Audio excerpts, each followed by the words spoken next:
Hello young voices and welcome to the first You're in the Band video. I'm Nick and along with Hattie and LJ we make up the Young Voices backing singers. So I thought I'd just give you a quick idea of what we've got planned for you this week. If you haven't been to a Young Voices concert before, you won't know this, but we like to start the performance day with a warm-up song with the band on stage and you sitting in your seats in the arena, just so we can start to get an idea of how amazing you guys sound. We absolutely love doing it, and we thought that with your help there might be a way of recreating that magical experience but from home. So wherever you might be, whether you're at home or whether you're at school, we're inviting you to join the Young Voices band. So with 3 simple videos on guitar, piano and ukulele, we want to teach you the basics of the song Castle on the Hill by Ed Sheeran. But don't panic, we're going to take it through really slowly with you, step by step, and we'll be having you all playing in no time. And if you don't want to play an instrument, you can sing along or play with a spoon on a pillow, whatever you want to do, it's going to be great. So the first session is with me on piano. So if you've got a piano near you or a keyboard, let's head over and we'll get going. Okay, so you guys are lucky enough to have a piano or a keyboard around you right now, which is fantastic news because Ed Sheeran, as you probably know, plays this song on the guitar, but it does sound brilliant on the piano. And even better news, it's pretty easy to play. So we're going to start off nice and simple because I know when you see a piano you think, well, that's a lot of notes. I don't know if I'm able to do this, but don't worry, you're going to be totally fine. So we're going to be playing 4 chords. We have C major chord, which sounds like this.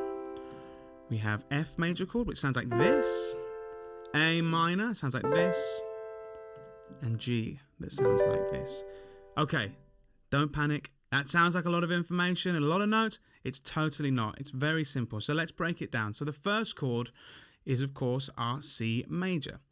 So now, if we look at this right here, we can see that we'll be using our thumb, our middle finger, and our little finger. So, but you know what? It'd be easier if you just see it. Okay, so here we go. So as you can see, we're going to be using the thumb on the C. So let me hear you play that. So the C, nice and easy. And then the middle finger on the E. And then the little finger is on the 5th, on the G. So that's what that sounds like. So what you want to do is you want to get your comfortable feeling in that position because it's going to move all over the place and that is what we need. So that's going to be great. Okay, now once you feel comfortable with your first chord, let's move on to the second of the sequence, which is our F major. Now again, we'll be using the same fingers. So let's have a look what we need, okay? So on our thumb, again, we'll be on the F.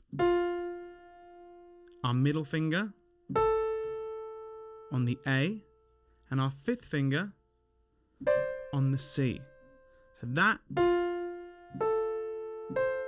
is our chord. See how it feels very similar to the one in C? Because it's exactly the same shape. So it's very simple. Now, if this feels like it's moving a bit too quickly, don't worry, you can pause this video and go back and try again. That's what rehearsals are all about, so don't worry, nobody gets it right first time.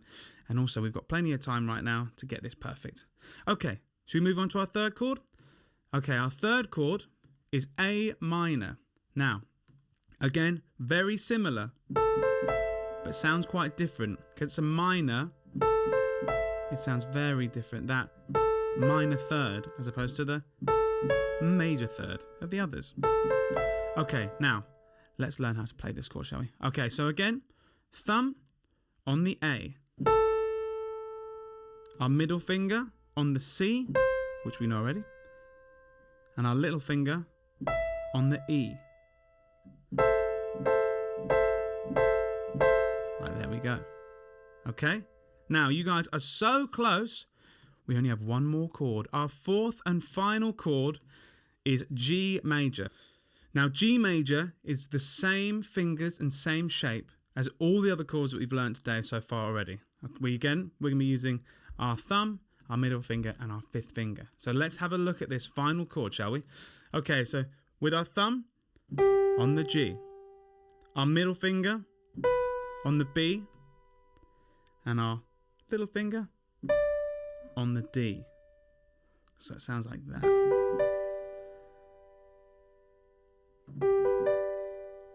Okay, so now you have all the tools to play the whole song. So should we try this all together? Okay, remember we've got, quick recap, C, F,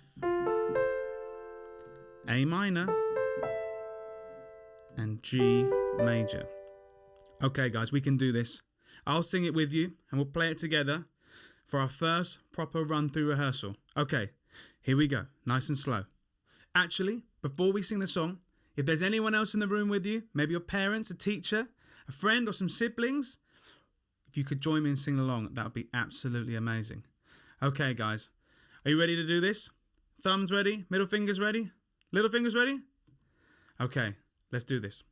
1, 2, 3, 4. I'm on my way, driving at 90 down those country lanes, singing to Tiny Dancer, and I miss the way you make me feel. It's real, and we watch the sunset over the castle on the hill. You guys are amazing. Just keep practicing and it's going to be absolutely fantastic. All right, great work today, guys. Remember, a little bit every day and you'll sound much better really quickly. All right, guys, fantastic work. See you later.